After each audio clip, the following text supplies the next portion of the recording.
சூர்யா, என்ன சிக்கல் இன்றைக்கு நயினார் நாகேந்திரன் உள்ளிட்டவர்கள் அங்கே சென்று தீபம் ஏற்ற வேண்டும் அப்படிங்கிறது விருப்பமாக இருக்கா, அல்லது பெட்டிஷனரோ அல்லது நீதிமன்றம் சொன்னபடி நடக்கணுமா? ஏன் இந்த இது நடக்கும்? இல்லை, இந்த மொத்த விஷயத்திலையும் தமிழக அரசு இவ்வளவு நேர்மை இல்லாமல் நடந்து கொள்வது என்பது மிக மிக வியப்பாக இருக்கின்றது. உங்களுக்கு கொள்கை ரீதியாக இது உகந்தது இல்லை அப்படின்றது எல்லாருக்குமே தெரியும், எங்களுக்கு தெரியும், உங்களுக்கு தெரியும், மக்களுக்கு தெரியும். ஆனால் கொள்கை ரீதியான எதுல சொல்றீங்க? திமுகவின் கொள்கைக்கு எதிராக இது இருக்கின்றது. இது போன்ற இந்துக்களினுடைய எழுச்சியானது இல்ல பழைய நடைமுறைகளை பல்லாயிரம் திருக்கோவில்கள்ல தீபம் ஏற்ற ஸ்பெசிபிக் இன்சிடென்ட் சொல்றேன்.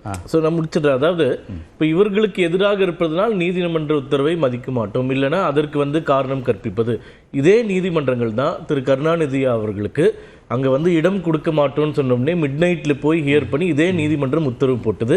அப்போது புனிதமாக தெரிந்த நீதிமன்றங்கள், அப்போது இது போன்ற காலக்கெடுகள், அப்போ கமிஷனர் வரலாமா, இப்போ வரலாமா, இந்த மாதிரி எந்த கேள்விகளையும் கேட்காத திமுகவும் திமுகவுடைய தலைவரும் இன்னைக்கு இந்த விஷயங்கள்ல இவ்வளோ டெக்னிக்காலிட்டிஸ் பார்ப்பதிலே ஒன்று புரிகிறது.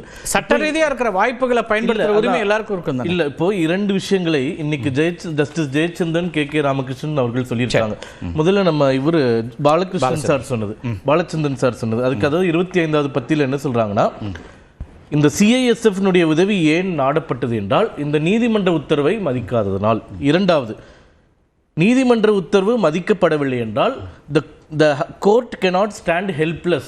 நாங்க சும்மா நின்றுட்டு இருக்க முடியாது, நாங்க என்ன பண்ணணும்ன்றதை பார்ப்போம், அதனால நாங்க CISF உதவியை நாடினோம், அதில் எந்த தவறும் இல்லைன்னு சொல்லிட்டார். இரண்டாவது 2 விஷயங்கள் சொல்றாங்க. நேத்து இந்த மாதிரி 6 மணிக்கு விளக்கேற்ற ஒரு இதுல மட்டும் என்னோட கிளாரிட்டி கேட்டல. நீதிமன்றம் சொல்றது அது ஒரு பக்கம், அவங்க சொல்லக்கூடிய நியாயங்கள் ஒரு பக்கம் இருக்கு. இன்னொரு பக்கம் பாலச்சந்திரன் என்ன கேள்வி எழுப்புறாருன்னா, ஒருவேளை CISF-ஐயும் கைது செய்ய வேண்டி வருது அப்படின்னா 2 ஃபோர்ஸஸ்க்கு இடையில முரணாக அது மாற வேண்டி இருக்கிறதா அப்படிங்கிறதும் இன்னொரு கேள்வி கூட எனக்கு இருக்கு. நான் ஒரு லேமேனா உங்கள்கிட்ட தெரிஞ்சுக்க விரும்புறேன், ராமசாமி கூட சொல்லட்டும். CISF இந்த டீமோடைய பிரைமரி ஒர்க்குங்கிறது நீதிமன்றத்துக்கான பாதுகாப்பு. இப்போ அவங்க இங்கே வந்துட்டா ஒருவேளை நீதிமன்றத்தில் அந்த பாதுகாப்பு குறைபாடு வராதா? அதை என்ன செய்யறது? இல்லை, மொத்த ஃபோர்ஸ் அனுப்பல, ஒரு குறிப்பிட்ட 15-20 பேர் தான் அனுப்பியிருப்பாங்க. CISF-ன்றது பெரிய பெட்டாலியன், நிறைய பேர் அங்கே இருந்தவங்க 60 பேர் வராங்க அப்படிங்கிறது தகவல், குறைந்தபட்ச பேர் தான் வந்திருந்தாங்க. இப்போ நம்மளுடைய கேள்வி என்ன, நீங்க கேட்ட கேள்விக்கும் சேர்த்து பதில் சொல்றேன். நான் நேர்மையின்மைன்னு சொல்றதுக்கு 2 காரணங்கள் சொல்றேன். நேற்று 5 மணிக்கே நாங்கள் கோர்ட்டுக்கு போகிறாங்க பெட்டிஷனர்ஸ்லாம். இது போன்று இவர்கள் 6 மணிக்கு விளக்கேற்ற போவதில்லை என்று தெரிகின்றது. அப்போ ஏஜி என்ன சொல்றாருன்னா, இன்னும் 6 மணி ஆகல, விளக்கேற்றலன்னு உங்களுக்கு எப்படி தெரியும், அதனால இந்த கண்டெம்ட் செல்லுபடி ஆகாதுன்னு சொல்றாரு. இப்போ நீங்க ஏற்ற மாட்டோன்றது முடிவை எடுத்திருந்தீங்கன்னா அதை உங்களால் 5 மணிக்கு சொல்றது கூட உங்களுக்கு தைரியம் இல்லைன்னா அப்ப நீங்க எதை பார்த்து பயப்படுங்க? ஒரு கால அளவு முடிச்சு நீங்க சொல்லுங்க. 5 மணிக்கு 6 மணிக்கு ஏற்ற மாட்டோம்னு சொன்ன முடிவை கூட மறைத்து நீதிமன்றத்தில் ஒரு பொய்யை சொல்கிறீர்கள் என்றால் எதை பார்த்து பயப்படுறீங்க? இரண்டாவது, ரொம்ப ஸ்கேத்திங்கா சொல்லியிருக்காங்க 2 நீதிபதிகளும். அதாவது 144 இப்போ 163 ஆயிடுச்சு BNSல. இப்போ 144 செக்ஷன் போட்டது எத்தனை மணிக்கு போட்டீங்கன்னு இன்னைக்கு நான் ஹியரிங் ஃபுல்லா வெப்ல கேட்டுட்டு இருந்தேன். நீதிபதி கேட்கிறார், அந்த ஏஜிக்கு எத்தனை மணின்னு சொல்ல தெரியல.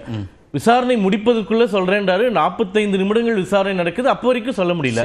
அதை பத்தி என்ன சொல்றாருன்னா judge, it is very obvious that section 163 BNSS orders passed prior to the judicial order கேட்டுக்கோங்க அடுத்தது, or the records are manipulated after this court calls for the original file. அப்போ காவல்துறையினர் 144 தடை உத்தரவு போட்ட ஃபைலையே மேனிபுலேட் பண்றீங்கன்னு சொல்றாங்க நீதி அரசர்கள். இது நீங்க பெஞ்சோட ஆர்டர்ஸ் சொல்றீங்க. இன்னைக்கு பெஞ்சோட ஆர்டர்ஸ் இன்னைக்கு மாலையில திரு GR சுவாமிநாதன் அதோட தொடர்புடையதான். அப்ப ஆணையர்கிட்ட கேக்குறாங்க, 5 மணிக்கு நான் பரிந்துரைச்சேன் கலெக்டருக்கு இந்த மாதிரி 144 போடுறோம், இங்க சூழல் சரியில்லைன்னு அவர் கேட்கிறாரு. என்ன நேரத்துக்கு நீங்க பரிந்துரை கொடுத்தீங்கிறாரு.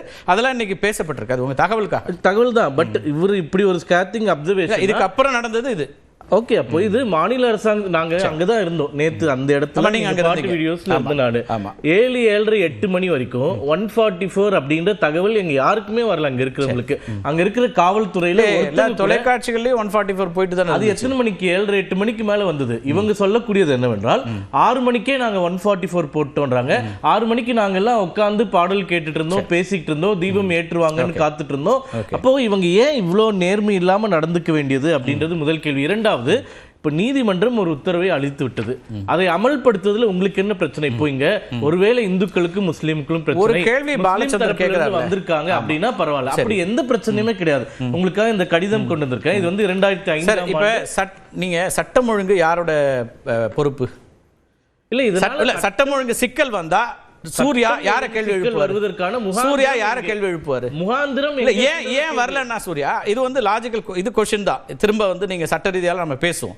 திருவண்ணாமலையில நேற்றுக்கு 10 லட்சத்திலிருந்து 15 லட்சம் பேர் சேர்ந்திருக்காங்க. தீபம் சிறப்பா அங்க நடந்துச்சு. அவ்வளவு எல்லாரும் கொண்டாடி நகர்ந்து முடிஞ்சிருக்கு.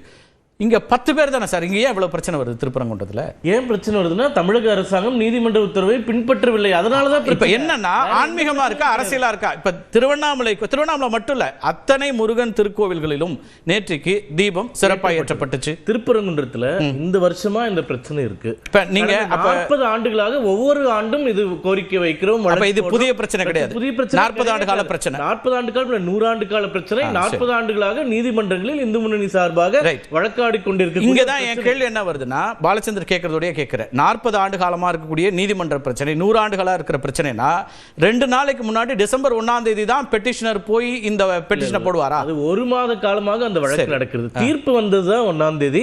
அவர் நேரடியா அந்த தீப தூணியை நேர்ல சென்று ஆய்வு செய்து அதுதான் அவர் கேட்கிறார். ஒரு நடைமுறை சிக்கலை அவர் சுட்டி காட்டுறார். ஒரு அட்மினிஸ்ட்ரேஷன்ல இருந்தா இல்ல சார், நீங்க இது ஒரு சிக்கல் இருந்தது உங்களுக்கே தெரியும். இதுக்கு மட்டும் நான் சொல்றேன், நான் வேற எதுவுமே குறுக்கீடு கிடையாது. ஏன்னா நண்பரே சொன்னாங்க, அதாவது 1 மாதமாக வழக்கு நடக்குது. ரிஜெக்ஷன் ஆஃப் தி பெட்டிஷன் நடக்கிறது எப்போ அப்படின்னு. இதே ஆர்எஸ்எஸ் வந்து அவங்களோட பாத சஞ்சலனை கேட்டதுக்கும் என்னன்னா அடுத்த நாள் காலையில பண்ணணும்ன்ற வரைக்கும் 1 மாசம் முன்னாடி கொடுத்த அப்ளிகேஷனை முன்னாடி நாள் நைட் வரைக்கும் ரிஜெக்ட் பண்றது கிடையாது.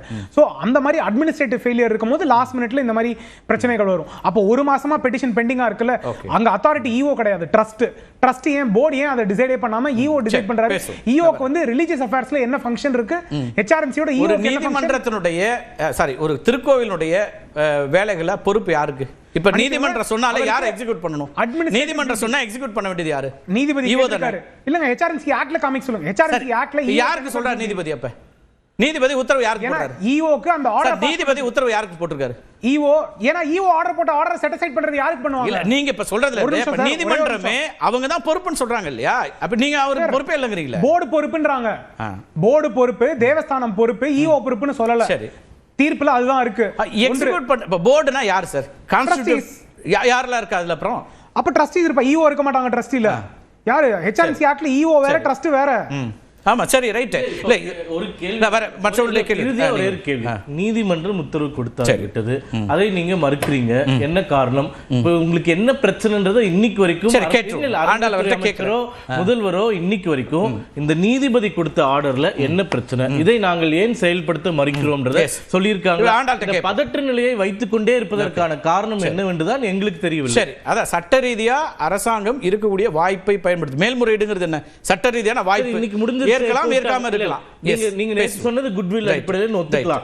இன்னைக்கு மீண்டும் ஆர்டர் வந்ததுக்கு அப்புறம் இப்போ வரைக்கும் அனுமதி மறுக்கப்படுது. 144 நாங்க அப்போஸ் பண்றோம்னு சொல்றாங்க. அது சரியா என்னங்கிறது நம்ம பேசுறோம். குவாஷ் பண்ணியாச்சு நீதிமன்றம். அதான் இவர்கள் என்ன நான் உண்மையிலே உடைச்சு பேசுறாங்க. இவர்கள் சிறுபான்மை வாக்கு வங்கிக்காக இதை செய்ய மாட்டோம் என்று சொல்கிறார்கள். இது பாரதிய ஜனதா கட்சியின் நேரடி குற்றச்சாட்டு. வாக்கு வங்கி எனக்கு இன்னொரு கேள்வி இருக்கு. உங்க நோக்கம் என்ன நீங்க சொல்லுங்க. நீங்க உடைச்சு கேக்குறதுனால நான் கேக்குறேன். எங்க நோக்கம் இல்ல, நான் என்ன கேக்குறேன் சூர்யா, உங்களுக்கு ஆன்மீக நம்பிக்கை இருக்கு, எனக்கு நம்பிக்கை இருக்கு. நம்பிக்கை இல்லாதவங்களுக்கு சேர்த்து பேசுவோம். இங்க நம்பிக்கையே மேட்டர் இல்ல, நம்பிக்கை சேர்த்தே சொல்றேன். நீங்க திருக்கார்த்திகை எப்ப என்ன காலகட்டத்தில் தீபம் ஏத்தணும்? கார்த்திகை நட்சத்திரத்தை ஏத்தணும். இன்னைக்கு ஏத்துறது ஆகமப்படி சரியா? நீங்க எல்லாத்துக்கும் ஆகமம் பேசுறீங்கல்ல, இன்னைக்கு ஆகமப்படி சரியா? இதே மரபுகள் சொல்லுங்களேன். இந்த மாதம் முழுக்க ஏற்றலாம் என்று நமக்கு ஏத்த மாதிரி வளர்ச்சிக்கலாம் ஆகமத்தை, நமக்கு ஏத்த மாதிரி மரபை மாத்திக்கலாம். மாத்தவே கிடையாது. அது நான் என்ன கேட்கிறேன், இன்னைக்கு திருவண்ணாமலையில திருக்கார்த்திகை தீபம் ஏத்துறோம்னு சொன்னா ஒத்துப்பீங்களா? இன்னைக்கு பழனி மலையில ஏத்துறோம்னு சொன்னா ஒத்துப்பீங்களா?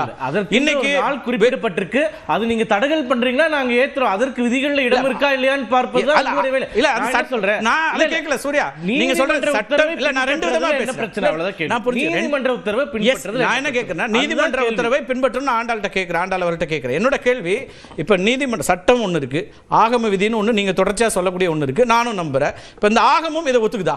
ஒத்துக்குது. அதுக்கான ஸ்கிரிப்சர்ஸ் நான் உங்களுக்கு அடுத்த ரவுண்ட்ல சொல்றேன். அத பத்தி ஒரு பிரச்சனையே கிடையாது. எங்களுடைய குற்றச்சாட்டு இன்னைக்கு அது கார்த்திகை தீபம்னு வருமா அல்லது அடுத்த நட்சத்திரம் ரோகிணி தீபமா வரும்? சொல்லுங்க. சர்வாலய தீபம்னு வரும். இன்னைக்கு ஏத்தலாம். இன்னைக்கு எல்லா கோயிலும் ஏத்துறாங்க. இன்னைக்கு அண்ணாமலையார் கோயில் எல்லா கோயிலும் ஏத்துவோம், எல்லா வீடுகளையும் 3 நாள் விளக்கு ஏத்துவோம். அது வேற. நான் கேட்கறது கிருத்திகை தீபம்.